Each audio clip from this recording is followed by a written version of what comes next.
Hello everyone, I'm Glenn Poveromo and I'm here to offer you tips for positive thinking.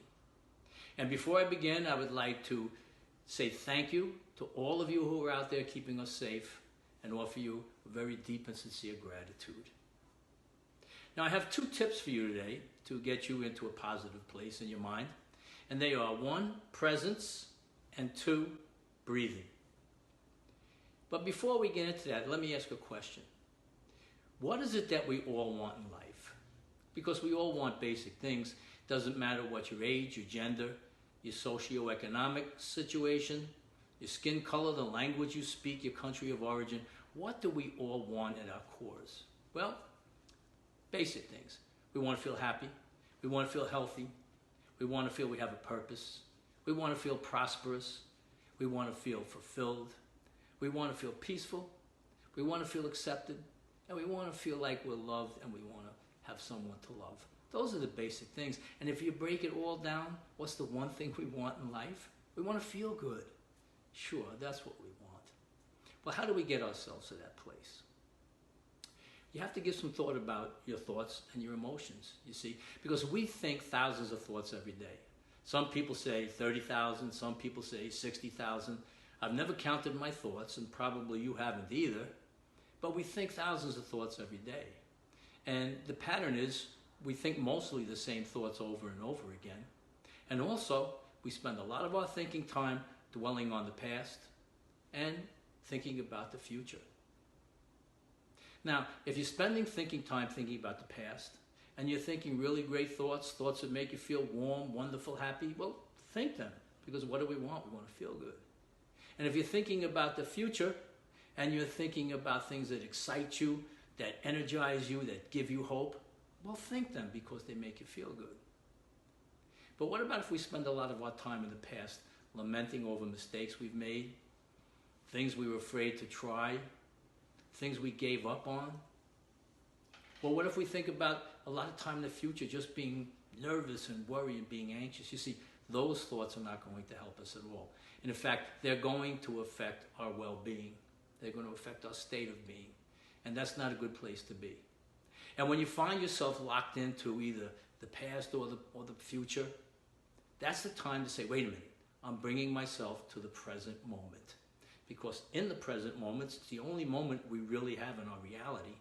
And if we can bring ourselves into a good present moment, well, we can proceed into the future in a better moment. So I have a couple tools that you can use to refocus yourself and get you into the present moment. And the first thing is this very, very powerful tool. I think you can see what it is. It's a rubber band. Sure, that's what it is. So you take a rubber band and you put it on your wrist. And when you find yourself locked into the past or the future and you're just out of sorts in your thinking, you take that rubber band and you just snap it. Ouch, that hurt. Yeah, it's supposed to hurt because it reminds you that the thoughts you're engaged and locked into right now, well, they're not helping you at all. They're actually hurting you. They're affecting your well-being. And that's not good. So you just bring yourself back to the present. You look around. What's around you? Are you inside, outside? What's in the room? What's outside? Just get yourself into the present. Remove yourself from the past and the future. And the second thing you can do, and I do this all the time, is when I find myself out of sorts with these thinking, I just say to myself, wait a minute. You know what? I can think whatever I want to think. I can think different thoughts. I don't have to think about the past or the future. I can think about my thoughts right now. And that brings us into the present moment. And from that present moment, you then become engaged in a solution-based way of thinking. You become engaged in something that's hopeful.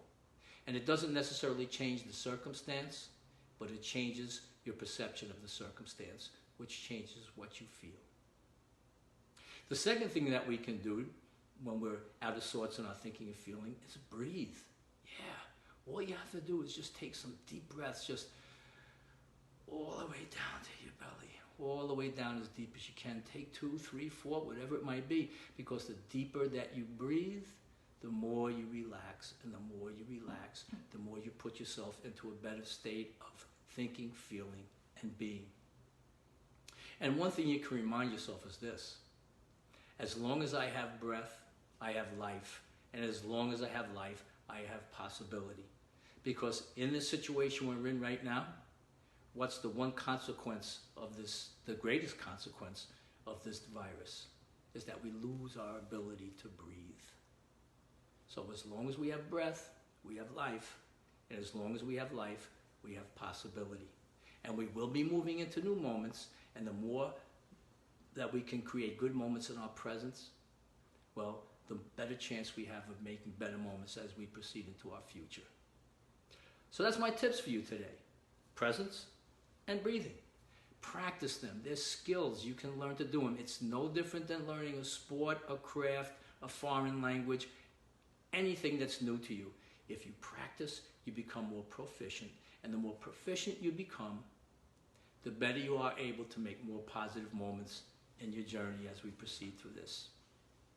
So, I would like to say to you, I wish for you and your loved ones safe passage through this most challenging moment in time. And I wish for you all to be safe, to be healthy, to be happy, and to be well.